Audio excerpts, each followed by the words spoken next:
3 a.m. Your phone lights up. It's them. Again.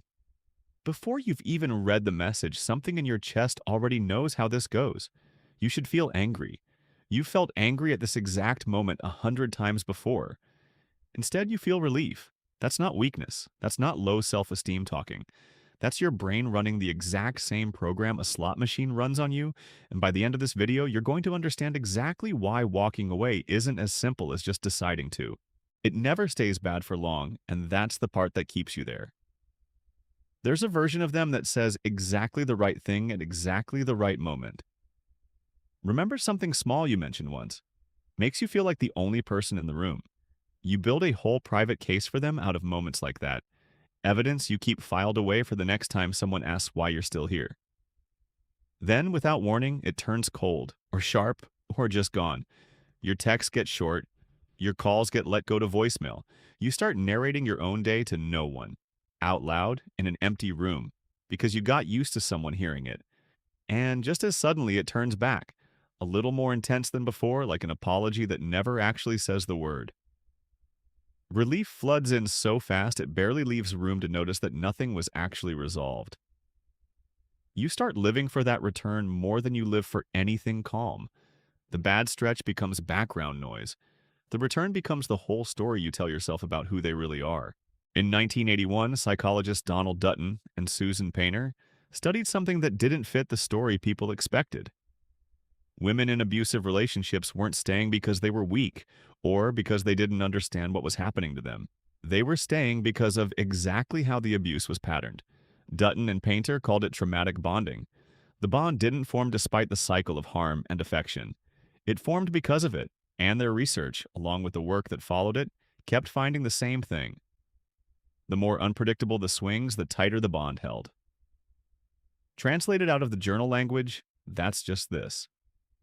The version of you checking your phone at 3 a.m. isn't broken.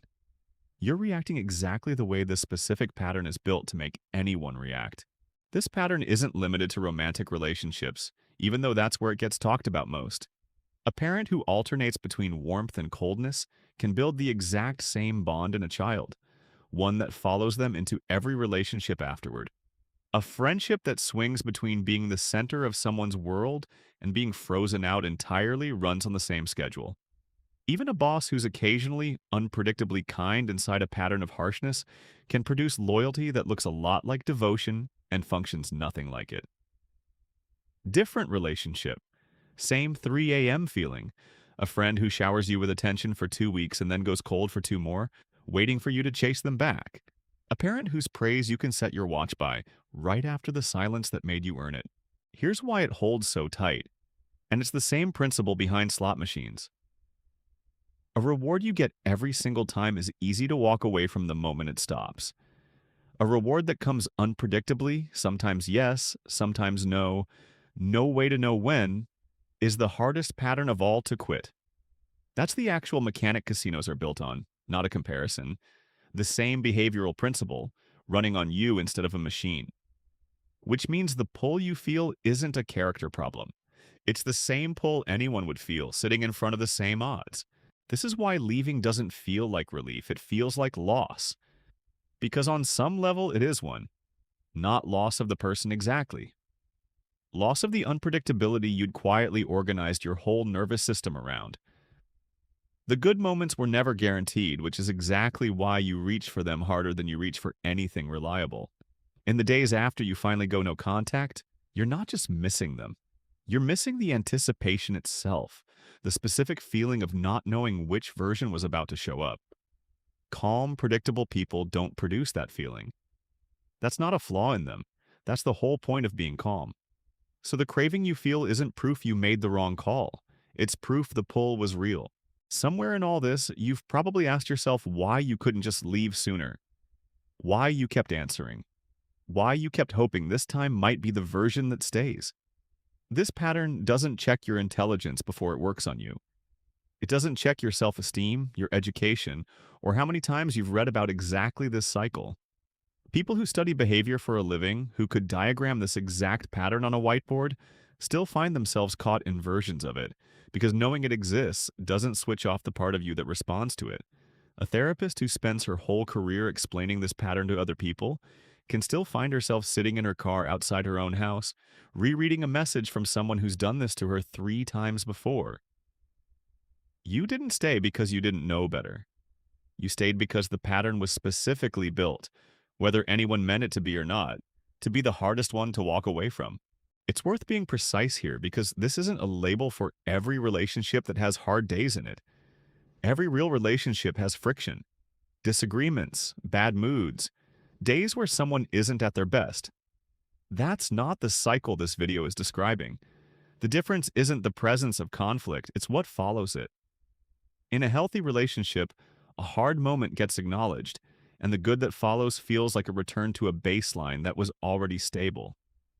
In a trauma bond, the hard moment gets erased, not resolved, and the good that follows feels less like stability and more like a reward you have to earn back. One pattern has a floor under it. The other only has peaks and drops with nothing steady in between them. Even once it's over, the pattern doesn't end cleanly. You check a profile you swore you wouldn't check. You reread old messages looking for the good version, skipping past the ones that made you leave in the first place. A part of you keeps rehearsing an apology that may never come, because some part of you is still waiting on the next return. And it can quietly reshape what you expect from everyone after. Picture it directly. You're with someone new and they text back within the hour every time, like it's nothing. No games, no gap to sit in and wonder about. Some part of you starts looking for the catch that isn't there. You might even find yourself picking a small fight just to see if the calm was real, just to feel something closer to the shape you recognize. A calm, steady person can feel unfamiliar, even boring. Not because calm is actually bad, but because you'd been trained to read intensity as proof of caring. Chaos starts to feel like evidence. Peace starts to feel like nothing is happening at all. Some people find themselves, months or years later, describing a genuinely healthy relationship as flat, without being able to say exactly why it feels that way. Usually it's this. The absence of the cycle gets misread as the absence of feeling, when it's actually the absence of the thing that was never supposed to be there in the first place. It can take a long time to stop grading new relationships against the old scale. A partner who's consistently kind can feel for a while like they're not trying hard enough, simply because nothing about them requires you to earn your way back into their good graces. That's not them falling short. That's the old measuring stick still being the only one you've got. Here's the distinction worth sitting with. Intensity was never proof of love. It was proof of unpredictability, and it's easy to mistake the second thing for the first when nobody ever showed you the difference. Real steadiness doesn't spike your heart rate. It doesn't make you check your phone every 4 minutes. It's not going to feel like the version of love you spent years learning to read as real. And that's exactly why it can feel underwhelming at first, even when it's the thing that was actually safe. That mismatch isn't a sign something's wrong with the calm.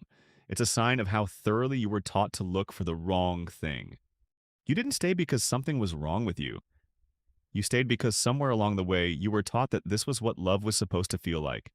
The ache, the chase, the relief that comes right after the fear. Nobody ever showed you the alternative, that it's allowed to just feel calm. Intensity was never proof of love. It only ever felt like it. Human after all.